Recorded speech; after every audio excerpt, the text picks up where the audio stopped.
সাদা CF motor বাইকে helmet লাগানো অবস্থায় আমার সাথে কথা বলতেছিলেন একজন উপদেষ্টা।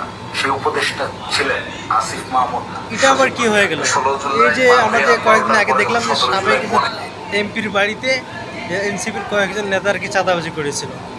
এখন দেখি ওই জায়গায় একজন একদম মানে সরাসরি আসিফ মাহমুদ সজীব ভুইয়ের উপরে চাপাই দিতেছে।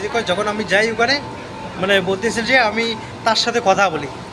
মানে এখানে কি শুরু হয়ে গেল? আমরা যাদেরকে দিয়ে আশা করলাম যে দেশটা একটু মানে গর্ব, কিন্তু তাদেরকে যদি এরকমভাবে চাঁদাবাজি করতে দেখি তাহলে আমরা কি বলবো?